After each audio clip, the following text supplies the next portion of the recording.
So, why do you think people can't agree on the things we see, global warming and COVID?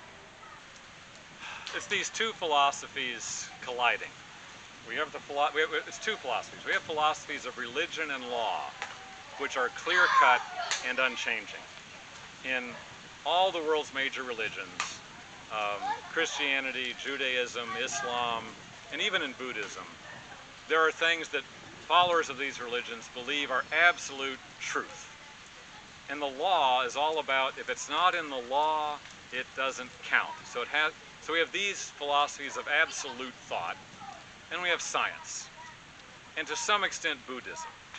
Science and Buddhism all freely admit that we don't know and we can never know, okay? And they're all about how we decide and how we learn. And as a result, science makes colossal mistakes. But from these other philosophies' point of view, if you make one colossal mistake, your entire philosophy is invalid. But the philosophy of science, and to some extent Buddhism believes that the world is always changing and we can never know, and so forth. And as a result, our job is to adapt to the change and accept it. And science admits that we don't know, and science philosophy is a process of how do we argue and how do we test and how do we prove one idea is better than another or more right than another. And actually, there is not a single scientific concept that is fact. Even basic Newtonian physics, an apple drops and gravity pulls it down, there are still people out there researching, is that precisely true? It is just a mathematical model for predicting the apple, okay? So COVID is new. Global warming is new. We have never seen a planet experience global warming before. We don't have an example. And as a result, scientists are hypothesizing, a fancy word for guessing. We have an idea of what it is, we go out and we test it, okay? And we look for other examples. So we do tests in a box, we do tests in a lab. We can't go out and test the whole planet. If we have 3 rounds of COVID, science will get round 3 perfect. But we've never seen anything like COVID before, and we are making mistakes. Science is always making mistakes. But I assure you, and I know every scientist out there is going back, no, that was wrong. We blew that one. And now we got to go back and what did we do wrong? How do we fix it? How do we make it better? But the newspaper reporters and the absolute philosophies, you told us masks didn't work. We were wrong, sorry. They do work. Oh, so if I wear a mask, I won't catch COVID. Well, no. If you wear a mask, you'll be less likely to catch COVID. You may not be able to catch COVID in the first place because you, as a person, might be immune. Well, what, do you know if I'm, no, we have no way to test if you, well, then why should I wear a mask? Okay, well, the way a scientist does the math is wearing a mask reduces your chances by half. These are not real numbers. Keeping social distance reduces your chances by half each time you meet someone. So if you stay home in a community with walls around it where no one has COVID, we can tell you no one will get COVID. But if a delivery guy brings in your milk or your newspaper who happens to have COVID and we don't know it, that bet's off and that rule no longer applies. And we are dealing with people who like absolutes. We want an answer. What do I have to do to stop COVID? And right now, the vaccines are coming online. We were told the first vaccines would be arriving in late November and December, and they are now arriving a little ahead of schedule. So the scientists were wrong. We got them earlier. But I've heard the Chinese vaccine had a few harmful effects, and one or more countries have stopped stage 3 testing on the Chinese vaccine because the damaging effects of the vaccine are greater than the benefit. There's Johnson & Johnson vaccine is beginning, but some of vaccines, if they're designed badly, can hurt people. So we have to test on volunteers to so we don't know, so we're still finding out. But from what we're reading so far, the best vaccine will only reduce your chances 90%. That's a huge number. So your chances will go from 50% to 5%.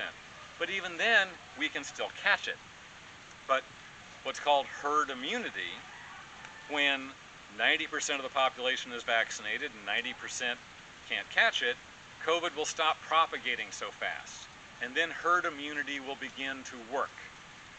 But global warming is the same kind of problem. We have these two philosophies of absolute truth and constant education and learning colliding, and we don't know.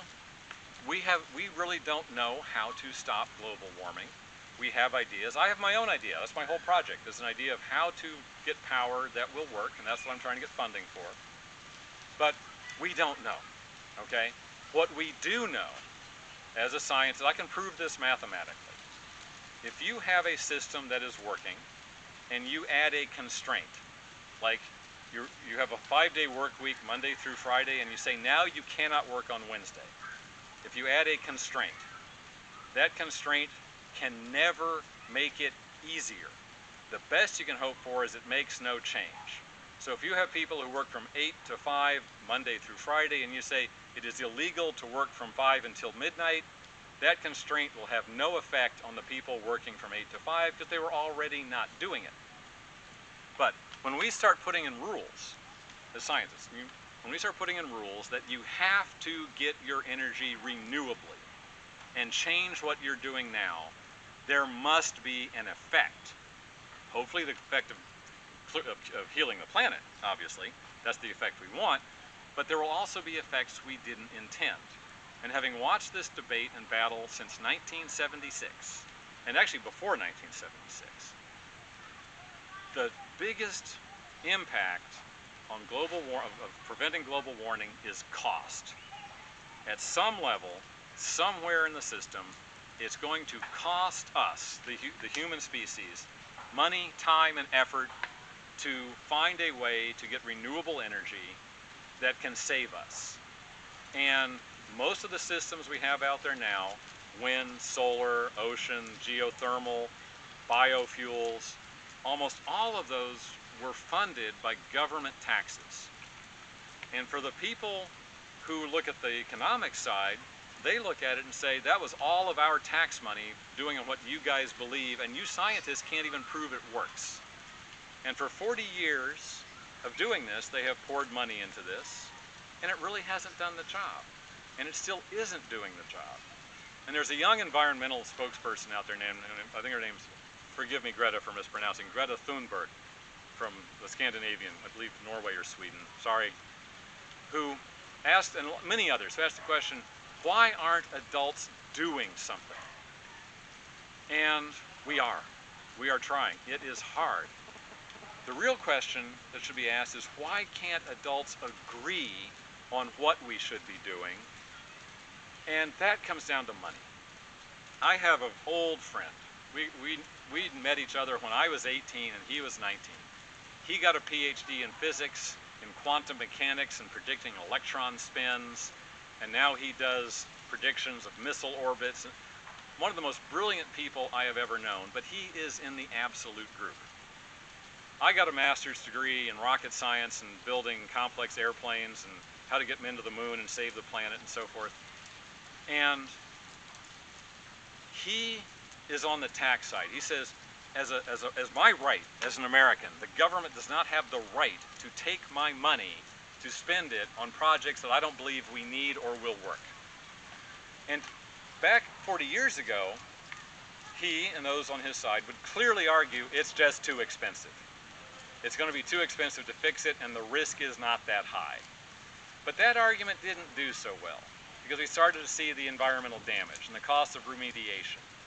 And when that argument failed, they switched over to, well, your data is bad, the science is no good, okay? You can't prove it's actually happening. So they found the you can't prove it argument. And that's a very sound argument because they're right. We cannot prove to mathematical certainty that global warming is caused by the Earth people putting carbon dioxide into the atmosphere. We have hordes of experiments and hordes of data, and I believe it, and probably you listening to this, many of you believe it, but until we remove the carbon from the atmosphere and see the Earth cool, we have not proved it.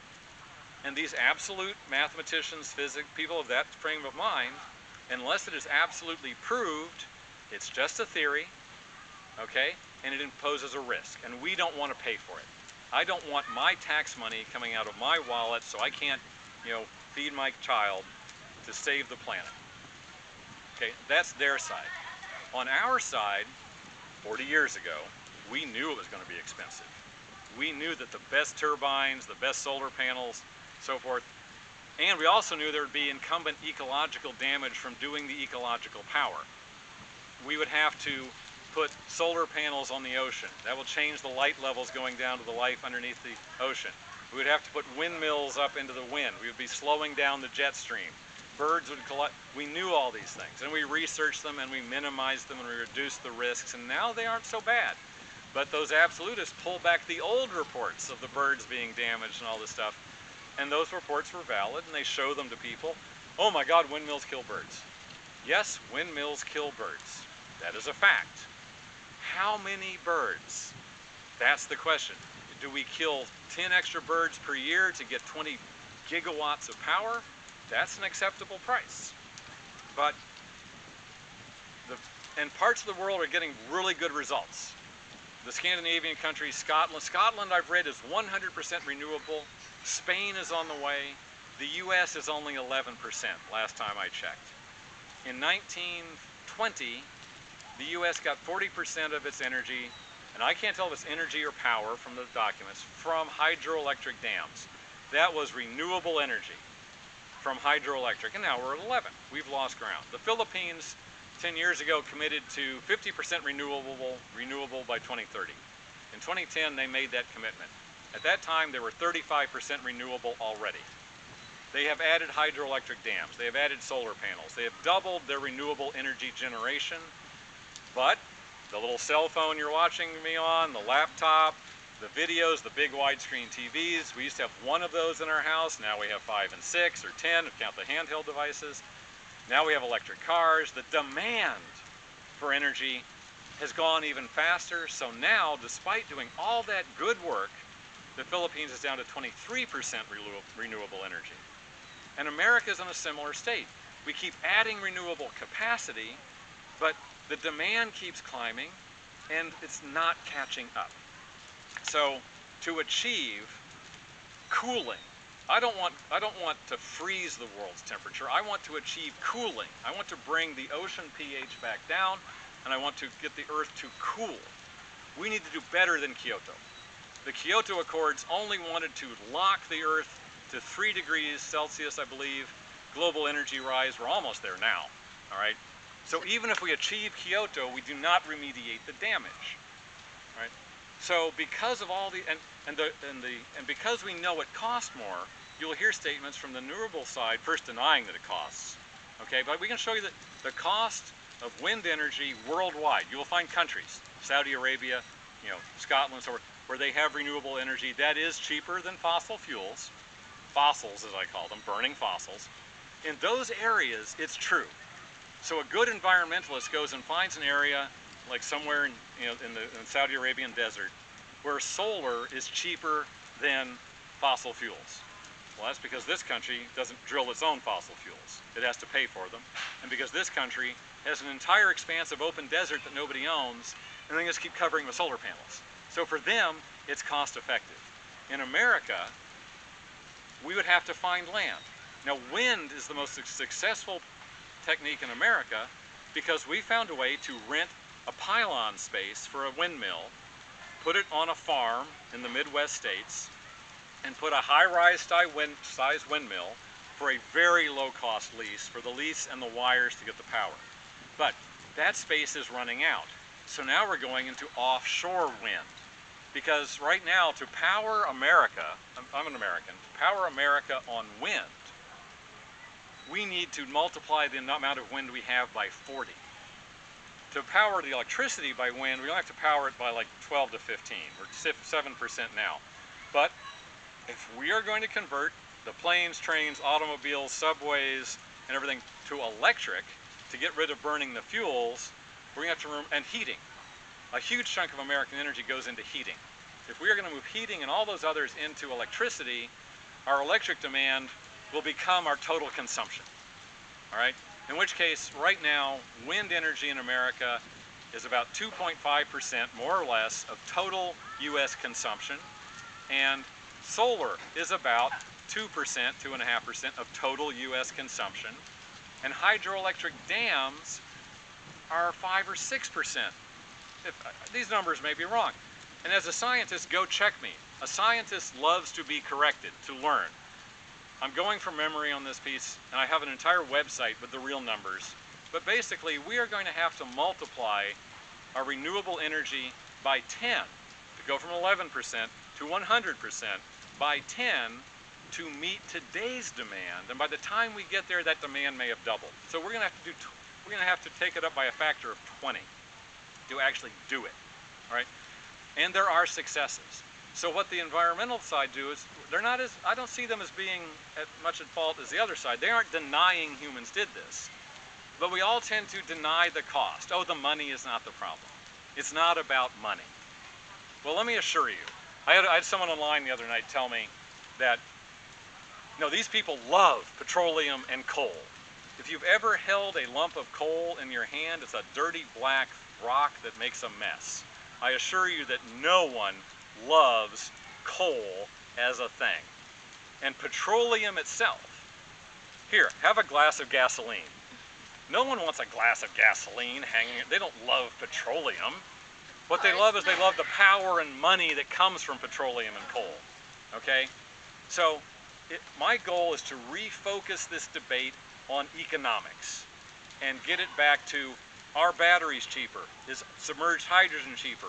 Is high pressure electrolysis cheaper? Is it cheaper to build a China taxis run on natural gas tanks. Is it cheaper to put a tank of natural gas in the back of a taxi? But that's still a fossil. It's a cheaper, more environmentally friendly, but you're still burning a fossil.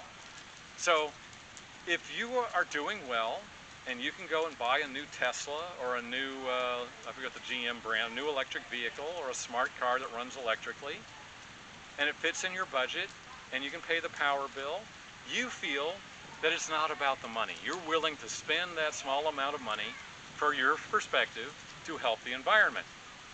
But when you dictate that a Philippine jeepney driver has to pay out of his pocket to convert his jeepney to electricity, so it's an electric jeepney, and then you tell them that you can't import oil from off the islands because the Philippines has no domestic oil. They're thinking about drilling, I think, 8,000 meter or 8,000 feet into the ocean to get Philippine oil. It's going to be expensive, right? There is always a cost. So if nothing else from this series of videos, if we can refocus on cost and risk and have reasonable arguments from both sides in terms of cost, risk, and taxation, that will be our path forward. Now, my personal project, and it's up there, I have done the physics, I just reported a paper in fluid dynamics, my specialty, on how to improve these machines, that says that we can build huge numbers of small collectors in this ocean behind me through all these videos, operated by the same fishermen and women that you see on this beach who have no fish to fish for around the world. And instead of building one colossal wind farm, we build small distributed things out there which require maintenance. These fishermen are used to going out and pulling nets and maintaining them, and there is enough energy in that ocean to power the entire Philippines. And if you take the oceans entire around the Philippines, Malaysia, Indonesia, Thailand, the Solomons, Papua New Guinea, there is enough shallow moving water in those oceans to power the world's current needs by 2. And we have not even talked about going into the Kurosawa Current, the Gulf Stream, the North Sea, the islands of Chile, the Salish Sea in Canada, all these places in the world where we can develop this technology here, prove it here for very, very small money, and then move it to the world. And I believe for 40 years that if we can master that technique and have it be cheaper than fossils, half the price of fossils, a fossil burning plant will save money and profit by switching over to our methods. And I'll tell you, any businessman you walk into and say, hey, you can save money. They don't care if it's a purple albatross. If you can save money and it's legal and you can prove it, they will find a way to adopt it. And then the governments around the world, instead of seeing renewable energy as an expense, a draw on tax dollars, a draw on taxable income and taxable revenue, if they can see renewable energy as profitable compared to fossils and they can tax renewable energy, suddenly renewable energy is now a source of revenue to these countries. And if you want to see the world change, Greta, on how adults change and handle renewable energy, if we can change renewable energy into being tax revenue, not just revenue neutral, but tax revenue positive, you will see countries all over the planet fighting to be first to adopt a new technology. And I have had this project in the back of my mind for 4 decades. I have built stealth helicopters. I have been assistants to vice presidents of engineering on airplanes and computer stuff, and you name it. I have been spending my 40 years as an adult preparing and learning all of the techniques that must be brought together, from distribution to security to stopping Philippines pirates, to the economics, to how to do the structuring of the cooperatives so these fishermen get enough of the profits where they benefit, and the power company they sell to makes more money than they do now, so that everybody wins. A lot of people win from this system. Okay, there will be people hurt by it, okay? But that tax revenue that goes back to the governments can be spent to diminish the pain of those people who don't benefit from it. And that's called social remediation. If this works, which I believe it can, if people believe in it and support it to start, if this works, there will be enough tax revenue there to relocate coal miners from West Virginia or put in new schools and universities so they can stay where they are and train them to do new work, such as building the equipment that we put in the ocean. So that we will find, we have seen this work. When revenue is available, we can pay people enough money to teach and retrain to make the change. That is the goal of everything we're doing here. And right now, we are seeing it all over the world. The denial of what's happening to us and the apocalyptic willingness for people to die to support our beliefs. And if we can attack or challenge these beliefs at this level, we can see the change that Greta and the young people around the world are seeking.